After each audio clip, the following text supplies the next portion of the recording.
자, 오늘 여러분과 내 속에 아나니아와 삽비라라는 제목으로 연애를 나누고자 합니다. 사도행전 5장 1절에서 5절까지의 말씀 같이 읽겠습니다. 자, 읽습니다. 시작. 아나니아라 하는 사람이 그의 아내 삽비라와 더불어 소유를 팔아 그 값에서 얼마를 감춤해 그 아내도 알더라. 얼마만 가져다가 사도들의 발 앞에 두니 베드로가 이르되 아나니아야, 어찌하여 사탄이 내 마음에 가득하여 내가 성령을 속이고 땅값 얼마를 감추었느냐? 땅이 그대로 있을 때에는 내 땅이 아니며 판 후에도 내 마음대로 할 수가 없더냐? 어찌하여 이 일을 내 마음에 두었느냐? 사람에게 거짓말한 것이 아니요 하나님께로다. 아나니아가 이 말을 듣고 엎드려져 혼이 떠나니 이 일을 듣는 사람이 다 크게 두려워하더라. 아멘. 여러분 리플리 증후군 아세요? 리플리 증후군? 예. 여기 뭐냐면 현실 세계를 부정합니다. 허구의 세계가 진짜라고 믿으며 살아가요. 상습적으로 거짓말합니다. 상습적으로 거짓말하고 행동을 합니다. 아주 반사회적인 인격 장애를 리플리 증후군이라고 합니다. 두 가지 얼굴을 가지고 살아가는 거죠. 대표적인 사건이 어떤 걸까요? 여러분 기억하실 거야. 10년 전에 놀라운 여인이 한 명 나타났습니다. 신정아 씨라고. 이분의 학사, 석사, 박사 모든 학력이 가짜입니다. 예일대학교에서 박사 땄대요. 그래서 그 위조된 서류를 들고 동국대학교에 지원했습니다. 교수가 됐네. 다 속았어요. 동국대 정교수가 됐어요. 그 가짜 학력과 자기 지위를 가지고 광주에 내려왔습니다. 그래서 광주 비엔날레 총감독이 됐습니다. 대단해요. 다 속았죠? 그 가짜 학력과 지위를 바탕으로 또 누구랑 사랑에 빠졌어요? 아시죠? 당시 참여정부의 실세였던 청와대 정책시장이었던 변양균 씨와 스캔들이 있었습니다. 결국 이 신정아 씨는 사기 혐의로 피소가 돼서 1년 6개월간 교도소에 갇혀 있었습니다. 2014년에 SBS 시사 프로그램 그것이 알고 싶다라는 프로그램에서 한 사람을 집중 조명했어요. 그가 누구냐? 그는 2008년부터 6년 동안이나 48개의 유명하다는 대학, 이름이 좀 있는 대학들이 있잖아요. 뭐 서울대, 연고대부터 시작해서 뭐 중앙, 서강, 뭐 한양 뭐 이런 데 있죠. 이런 48개 대학을 전전했어요. 6년 동안 돌아다녔어. 뭐하고 돌아다녔느냐? 새내기 인척했어요. 나 신입생인데요. 나 뭐 08학번인데요. 이렇게 막 돌아다녔어요. 막 새내기 인척. 다른 사람의 명의까지 도용하면서 마치 그 학교의 학생인 양 아닌데 48개 학교를 돌아다니면서 그렇게 6년 동안을 살았어요. 실제 다른 사람의 이름을 도용하면서까지 아주 범죄행위까지 하면서 살았다. 왜 그랬을까? 학창시절에 왕따를 당했대요. 근데 다른 사람들에게 내가 명문대 다닌다 이렇게 말하니까 다른 사람들이 나를 바라보는 시선 자체가 바뀌더라는 거예요. 그 맛을 잊지를 못해서 계속 거짓말하고 다녔다 이렇게 털어놨습니다. 여러분 리플리 증후군이 왜 일어나는 것 같아요? 뭐 여러 가지 복합적인 이유는 있겠지만 정리해보면 이 환자들에게는 성취욕이 있어요. 뭔가 되고 싶다, 이루고 싶다 이런 욕구가 있단 말이에요. 예를 들어서 신정아 씨처럼 사회적인 포지션을 갖고 싶다. 소개된 학생처럼 나는 유명대학의 학생이고 싶다. 학력을 갖고 싶다. 이 욕심인 거죠. 성취욕이 있어요. 또는 뭐 부를 누리고 싶다거나 명예를 얻고 싶다거나 뭐 이런 욕심들이 있습니다. 근데 실제로 내 현실과 맞아요, 안 맞아요? 이게 안 맞을 때 문제가 발생한다 이 말이에요. 일반적인 사람들은 그냥 뭐 욕구가 일어나더라도 상황이 안 맞으면 그냥 그대로 살아요. 하지만 이 리플리 증후군이 있는 사람들은 어떻게 하느냐? 그 능력은 안 되지만 현실적으로 성취할 수 없지만 그 열등감을 극복하려고 거짓말한다는 얘기예요. 막 포장한다는 얘기죠. 마치 진짜인 것처럼 거짓말로 자기 인생을 덮어버린다. 그렇게 살아간다. 오늘 본문을 묵상하는데 오늘 만난 아나니아와 삽비라 부부가 혹시 리플리 증후군 아니야? 뭐 이런 생각이 좀 들었습니다. 자, 본문을 다시 한번 우리 4절까지 한번 읽어보겠습니다. 시작. 아나니아라 하는 사람이 그의 아내 삽비라와 더불어 소유를 팔아 그 값에서 얼마를 감춤해 그 아내도 알더라. 얼마만 가져다가 사도들의 발 앞에 두니 베드로가 이르되 아나니아야, 어찌하여 사탄이 내 마음에 가득하여 내가 성령을 속이고 땅값 얼마를 감추었느냐? 땅이 그대로 있을 때에는 내 땅이 아니며 판 후에도 내 마음대로 할 수가 없더냐? 어찌하여 이 일을 내 마음에 두었느냐? 사람에게 거짓말한 것이 아니요 하나님께로다. 무슨 거짓말했어요? 무슨 거짓말? 이런 거죠. 소유를 팔았어요. 잘한 거잖아요. 헌금을 드렸어요. 근데 얼마를 감췄어요. 근데 그 나머지 것을 드리면서 마치 이것이 떼어낸 것까지 합한 전체인 양 포장해서 드렸다 이 말이에요. 지금 거짓말했다. 마치 전적인 헌신이 뒤따른 것처럼 내 삶을 다 내어드린 것처럼 행세했다 이 말이에요. 이해가시죠? 아니 좀 답답해요. 아니 그대로 드리면 되지. 왜 그걸 포장했을까? 거짓말했을까? 그래서 리플리 증후군이 보인단 말이에요. 왜 그랬을까? 여러분 존경받고 싶었을 것 같아요.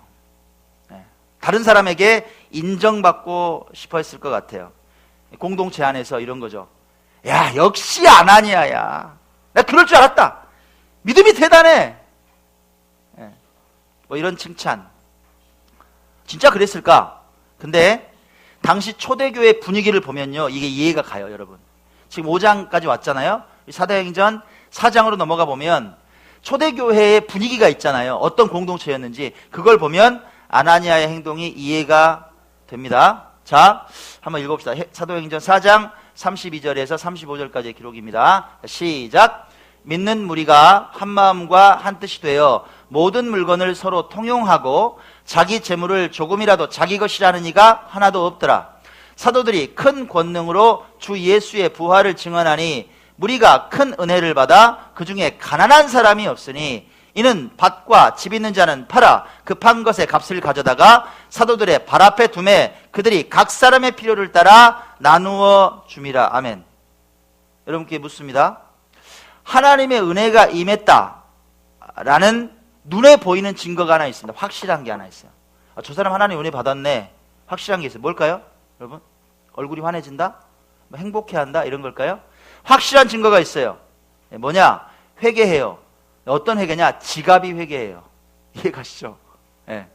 물욕이 사라져요. 눈에 보이는 증거예요. 이건 뭐 더도 말고도 없어요.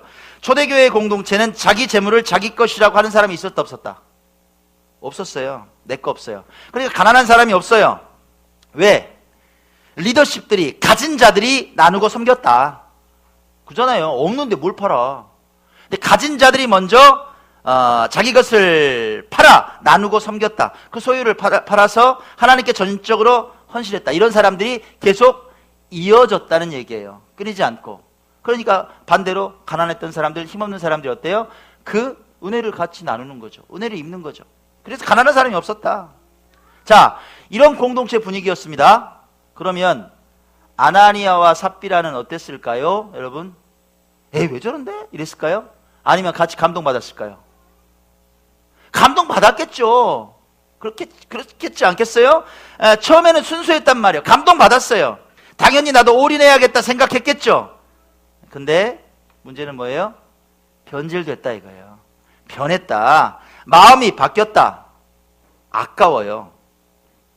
혹시 모르니까 세상에서 다시 살아갈 수도 있는 자금을 따로 떼어 두었다 이거예요. 그럼 그렇게 말하고 드리면 되잖아요. 근데 왜 거짓말했느냐? 동일한 말씀 드립니다. 나도 예수님을 위해 전부를 드린 이들처럼 인정받고 싶다라는 마음이 없었을까요? 일종의 성취욕. 있었을 것 같아요. 그리고 그 마음의 반면에는 뭐가 숨어있냐면 그 반면에는 하나님께 그렇게 인정받고 싶어하는 자기의 모습도 있었지만 세상의 끈도 반대로 놓지 않고 여차하면 다시 돌아가려는 재물의 보험도 드러났다 이 말이에요. 자, 눈여겨볼 게 바로 이 아나니아와 삽비라의 변질이에요. 변질. 처음과 달리 상태가 변해버리는 것. 처음하고 달라요. 오늘의 변질은 좀 부정적인 변질의 일례가 됩니다. 바뀌었어요. 뭐가 상태가 안 좋아. 처음엔 순수해요. 하나님만 바라봤어요. 믿음의 공동체만 바라보던 인생이 변했어. 변질됐어. 어떻게? 때가 묻었어요. 세상의 신인 만몬, 재물을 바라봐요. 세상의 즐거움을 바라보는 삶으로 다시 회귀한다. 돌아간다. 이런 상태. 이해되시죠? 오늘 만나는 아나니아와 삽비라는 완전한 변질이냐? 아니죠. 완전히 변했어요? 아니잖아요, 여러분. 하나님께 헌신했어요. 그러니까 이 아나니아와 삽비라를 보면 완전한 변질이 아니라 그 중간 단계쯤 되는 것 같아요. 보면 양다리 전략 이런 거 있죠. 한쪽에 딱 걸쳐 놓는 거예요. 반대편에 딱 걸쳐 놓는 거예요. 이리 갈까? 저리 갈까? 여기도 맞을 것 같고 여기도 맞을 것 같고 뭐 이런 상태예요. 자, 여러분 살아가다 보면 양다리 걸치고 살아가는 사람들 많이 보세요? 네, 어때요? 있죠? 네. 결말이 어떻든가요? 결말이 양다리 걸치고 사는 사람들 결말이 어때요? 자, 이야기 하나 들어보십시오. 1960년대 하드팝 재즈의 정상에 우뚝 선 리 모건이라는 사람입니다. 트럼펫 주자인데 대단한 유명한 사람이었어요. 이 사람이 34살에 요절합니다. 왜 갑자기 그렇게 요절했을까? 이야기 한번 들어보세요. 이 모건은 18살 때 이미 스타였어요. 근데 음반 내기가 얼마나 힘들어요. 근데 벌써 블루노트 레이블에서 자기 음반을 자기 이름으로 낼 정도로 아주 어린 나이에서부터 스타였다. 복일까요? 네, 어린 나이에 너무 잘 되면 이것도 문제더라고. 마약에 빠져요, 얘가. 막 돈 들어오고 막 명예가 올라오고 이러지 막 여성들이 막 따라다니고 이러니까 마약에 빠지는 거야. 막 마약. 이 소문이 났어. 어떻게 됐느냐? 밴드에서 쫓겨났습니다. 우린 너하고 음악 못해. 나가! 활동을 못하게 되니까 이제 돈도 없죠. 무일푼의 신세가 되니까 마약 살 수 있어요, 없어요? 못 사는 거야. 예, 막 빈궁한 처지가 돼요. 결국은 자기 그 비싼 악기까지 전당포에 맡기고 자기 겉옷까지 코트까지 전당포에 맡기고 마약을 막 사서 돌아다니는 그런 신세가 돼요. 아주 인생의 저 밑바닥으로 떨어집니다. 어느 추운 겨울 밤이었어요. 그 이제 옷도 없어. 얇은 재킷만 걸치고 재즈 뮤지션들이 사적으로 자주 찾던 한 살롱을 찾습니다. 예. 그 살롱은 아파트를 개조한 아주 작은 살롱이었어요. 주인이 누구였느냐? 헬렌 무어라고 이 리 모건보다는 한 12살 정도 많은 그런 여인이었습니다. 연상의 여인인데 홀로 사는 여인이었어요. 이 두 사람은 그날 만나자마자 로맨틱한 관계로 발전을 합니다. 헬렌은 사랑한다는 표시로 뭘 해주냐? 제일 처음에 전당포로 가요. 그래서 악기하고 옷부터 찾아줘. 이거 있어야지. 그리고 모든 지원을 아끼지 않습니다. 실제적인 부부관계처럼 살아가요. 동거에 들어갑니다. 헬렌은 철부지 같았던 모건의 일상을 바꿔놓기 시작해요. 통제합니다. 마약을 끊게 만들고 다시 음악 연습하게 만들고 다시 최고의 탑 클래스 음악 연주자가 될 수 있도록 모든 환경을 만들어주고 도와요. 결국 모건은 안정된 생활을 찾고 톱스타의 명성을 회복합니다. 잘 됐으니까 행복한 얘기만 이어질까요? 안 그래요. 사람이 이 모건이 다시 자기 인생이 회복되니까 다른 여자를 만납니다. 문제가 시작이 돼요. 헬렌은 그 사실을 알고 한 차례 자살 시도를 해요. 내가 살아서 뭐하나 자살 시도를 해요. 근데 죽는 게 마음대로 됩니까? 살아났어요. 근데 그날 이후에 헬렌은 자기 핸드백에 권총 한 자루를 넣어두고 다니기 시작합니다. 이 두 사람이 만난 지 5년째 되던 날 1972년 2월 19일 날 맨하탄에 폭설이 내렸어요. 헬렌이 재즈클럽으로 찾아갑니다. 연주하고 있던 리모건과 만났어요. 근데 심하게 다퉈 서로. 네가 잘했냐 내가 잘했냐. 리모건이 연주하고 있다가 트럼펫을 던져버리고 그녀를 멱살을 잡아서 그 폭설이 내린 길바닥에 그녀를 던져버렸어요. 그리고 그녀는 한참을 거기서 울다가 핸드백에 있는 권총을 빼서 클럽으로 들어와서 그를 향해 발사합니다. 그게 리모건이 34살 때 죽었어요. 자, 여러분, 자신이 마약에 빠져서 인생의 정말 깊은 늪에서 허우적거릴 때 구출해준 고마운 사람이 누구예요? 헬렌이잖아. 근데 잊어요? 다른 여인에게까지 양다리 걸치며 산다 이 말이에요. 그렇게 양다리 걸치고 산 모건의 비참한 최후다. 만약에 여러분의 배우자가 또 여러분이 사랑하는 사람이 다른 이성과 눈 맞아서 여러분의 헌신을 허드렛 취급한다. 가만히 계실 거예요? 참을 수 없죠. 그죠? 상상이 안 되는 일입니다. 사단 나는 겁니다. 인간의 사랑도 양다리 걸치면 안 돼요. 직장 생활도 사회생활도 양다리 걸치면 안 된단 말이에요. 줏대 없이 살아가면 안 된다. 그렇게 살아가는 사람들 어디서나 인정받기 힘듭니다. 그죠? 예. 여러분 그렇다면요. 만약에 그렇다면 우리가 살아가는 인간 세상도 그렇다면 하나님 마음도 마찬가지 아니겠어요? 그렇게 힘든 인생, 웅덩이에 빠져서 허우적거리던 인생, 힘든 인생, 너 죽을 것 같다 그랬잖아. 다 구해놨어. 근데 이제 살만해요. 상황이 해결돼서 끝. 해결 볼 거 다 봤네. 그러니까 딴 생각해요? 적당히 신앙생활해요? 하나님 보시기에 양다리 아니야 이 말이에요. 그렇다면 그 그 상태가. 옛날에 내가 다 구해줬잖아. 근데 다시 옛날로 회귀하는 신앙생활이라면 이거 문제지 않느냐. 마치 고마운 헬렌을 눈구덩이에 던져버리는 리모건처럼 우리가 언제부터 하나님을 그렇게 좀 심한 표현으로 내팽개쳐버리고 있지 않느냐 이 말이에요. 이제 살만해요. 건들지 마세요. 아, 됐잖아. 상황 끝났는데 왜? 지금 제가 오버해서 말합니까? 아, 목사님 우리가 무슨 하나님을 뭐 내팽개쳐요. 너무 심하게 말하지 마세요. 이렇게 말하고 싶으세요? 물론 저도 여기 있는 집사님들이 형제 자매가 그렇다 그런 얘기가 아닙니다. 오해하지 말고 들으세요. 예, 근데 점검은 한번 해보자는 거예요. 점검. 그죠? 내가 양다리냐 아니냐 궁금하지 않으세요? 내 신앙이 정말 양다리냐 아니냐. 하나님께도 한 발, 세상에도 한 발 이렇게 걸어놓고 사는 거 아니야? 예. 확인할 수 있을까요? 예, 확인할 수 있을 것 같아요. 오늘 아나니아와 삽비라의 행동을 한번 보면 확인할 수 있을 것 같아요. 내가 양다리인지 아닌지. 자, 다시 한번 생각을 가지고 본문 1절에 4절까지를 좀 보겠습니다. 다시 한번 읽을까요? 시작. 아나니아라는 사람이 그의 아내 삽비라와 더불어 소유를 팔아 그 값에서 얼마를 감춤해 그 아내도 알더라. 얼마만 가져다가 사도들의 발 앞에 두니 베드로가 이르되 아나니아야 어찌하여 사탄이 내 마음에 가득하여 내가 성령을 속이고 땅값 얼마를 감추었느냐. 사람에게 거짓말한 것이 아니요 하나님께로다. 자, 처음 그들의 모습이에요. 어떤 행동이 있었어요? 쭉 가봅시다. 단단단단단 그의 안에 뭐 했어요? 소유를 팔았다. 어떤 상태예요? 순수해요, 여러분. 예. 처음부터 적당하게 헌신하려고 했으면 반이나 3분의 1만 정리했겠지. 그죠? 전부를 드리려고 결단했어요. 여기까지는 성령의 인도함을 받고 기쁨으로 일을 처리했겠죠. 예. 순수해요. 자, 그 다음 일을 봅시다. 자, 소유를 팔았어요. 그 다음에 어떤 일이 진행이 돼요? 예, 그 값에서 얼마를 감춤해. 자, 보이시죠? 막상 내 눈앞에 목돈이 딱 있어요. 그게 세상에서 얼마만큼의 힘을 발휘하는지 아나니아는 잘 압니다. 먹고 사는 것, 즐기는 것, 편해지는 인생, 대접받는 인생이 될 수 있는 파워 아닙니까? 그죠? 네. 그러고 보니까 내가 이것 모으려고 얼마나 피땀 흘려 고생했는지 생각이 나요. 뭐가 뛰어? 뭐 심장이 뛰네. 목돈을 보니까 이걸 다 들여 고민에 빠졌을 것 같아요. 그러다 무릎을 탁 하고 쳤을 것 같아요. 상상이에요. 제 무릎을 쳤어요. 그래, 이 액수는 나만 알잖아.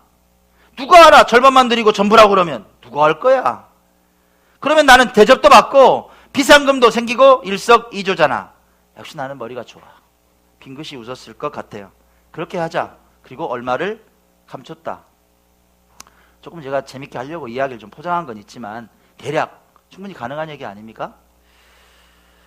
신앙의 변질을 알 수 있는 방법, 양다리인지 아닌지 알 수 있는 방법이 이거 같아요. 묵상해 보니까 뭐?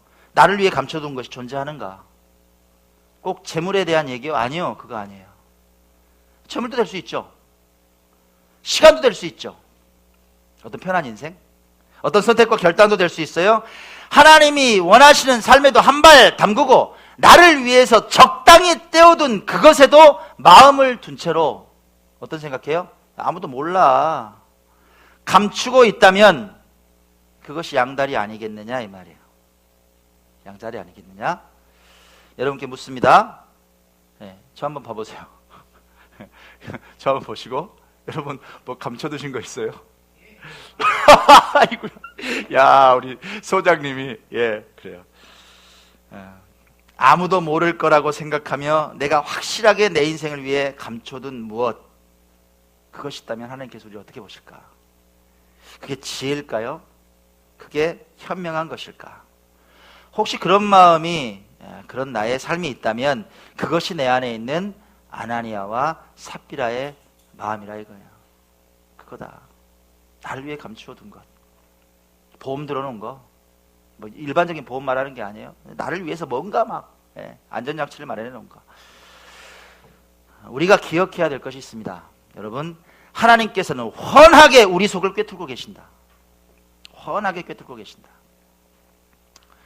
열흘 전쯤이에요. 열흘 전쯤에 새벽 4시 30분이에요. 근데 갑자기 전화벨이 막 울리는 거예요. 깜짝 놀랐어요. 전 5시에 맞춰놓거든요. 이제 5시 30분에 새벽 예배니까. 시간을 봤더니 4시 30분이에요. 전화가 온 거예요. 모르는 번호로. 전화를 받았어요. 여보세요? 누구세요? 그랬더니, 저 지나가다가요, 예배 드리고 싶어서요. 이러는 거예요. 네. 저희 예배가 5시 반이에요. 예배 드리고 싶어요. 기다릴게요. 이러는 거예요. 어떻게 기다리게 합니까? 그래서 이제 뭐 불이 나게 옷 입고 세수하고 내려갔습니다. 그랬더니 아주 남루한 옷을 입고 있는 한 청년이 앉아 있더라고. 그 카페 앞에 돌에 앉아 있어요. 일어나라 그랬어요. 무슨 일이냐고.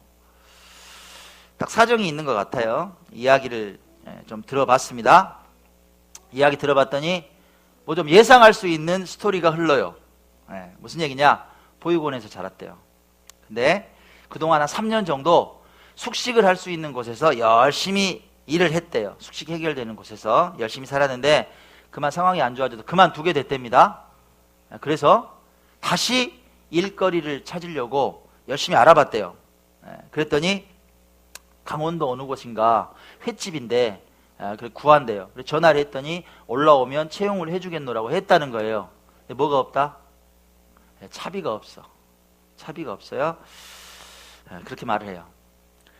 사실인지 아닌지 저는 묻지 않았습니다.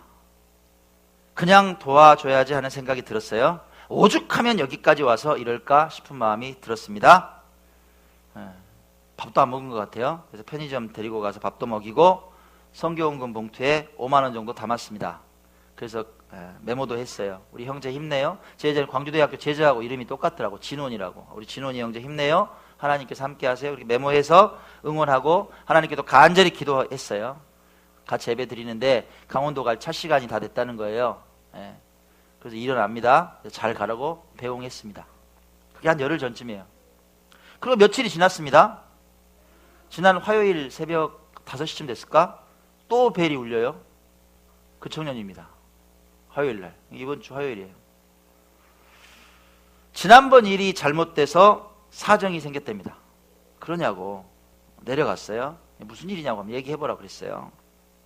강원도에 갔는데 다른 사람이 먼저 채용이 돼서 자기는 그냥 내려왔답니다. 그래요. 올라갑시다. 예배실로 다시 올라왔습니다. 우리 소장님 앉아 계신 그 자리에 딱 둘이 앉았어요. 제가 이런 얘기를 했습니다. 형제, 지난번에 내가 상황 파악을 못해서 그렇게 배려한 줄 알아? 왜 가지도 않은 강원도 얘기를 또 해? 그랬어요, 제가. 그랬더니 깜짝 놀라는 거예요. 얼굴이 막 빨개져요. 뭔가 들켰다는 표정이에요. 제가 그랬습니다. 거짓말하면 안 되지. 지난번에는 그냥 속아준 거야. 계속 이러면 곤란하지 않아? 안절부절해요, 이제. 그 친구에게 제가 조용히 타일렀습니다. 이렇게 타일렀어요. 내 형제 전화 받고 화도 좀 났어. 근데 기도하는데 주님께서 이런 마음을 주시네. 야, 오죽하면 또 왔겠느냐? 네가 받아줘야지. 교회가 받아줘야지. 그 마음을 주셔서 조금 또 넣었어. 또 보니까 식사도 해야 될 것 같고 일단 어려운 상황을 넘겨야 될 것 같으니까 힘내. 하지만 또 교회 와서 거짓말하면 안 돼. 그렇게 타일렀습니다. 거짓말하면 안 된다고. 그리고 함께 기도했어요. 화요일날 새벽에도 비가 오는 거야. 비가 추적추적 오는데 우산이 있어요, 없어요? 우산이 없어요. 우산 하나 들려서 떠나 보냈습니다. 사랑하는 여러분, 인간인 저도 사람이 거짓말 하는지 안 하는지 대충 알아채요. 속인다는 사실을 알아요. 딴 생각하고 있다는 거 안단 말이에요. 여러분들 마찬가지 아닙니까? 누가 여러분들 막 속이려고 그러면 알아요, 그거. 눈치채요, 그런 거. 근데 하물며 우리가 어떻게 하나님을 속이고 살아갈 수 있냐 이 말이에요. 우린 착각해요. 속일 수 있다. 마치 그렇게 행동해요. 하나님을 속일 수 있는 것처럼. 여러분 혹시 내 안에 하나님과 세상이 공존합니까? 거룩하게 보이고 싶고 믿음이 있는 것처럼 보이고 싶고 홀리하게 보이고 싶지만 감춰진 세상 욕망이 나한테 있느냐? 그럼 좀 버리면 어때요? 좀 순수하게 신앙을 회복하면 어때요? 하나님 앞에서 계산 좀 하지 말고 우리 순수한 첫 모습을 좀 회복하면 어떠냐 이 말이에요. 내 안에 혹시 아나니아와 삽비라 같은 마음이 있거든 좀 불태워버렸으면 좋겠어요. 신앙의 순수를 회복했으면 좋겠습니다. 그 회복된 신앙을 통해서 아버지께서 주시는 놀라운 복의 복을 받는 여러분의 삶이 되시길 주의 이름으로 간절히 축원합니다. 아멘. 자, 지금 우리 찬양합시다. 나오세요.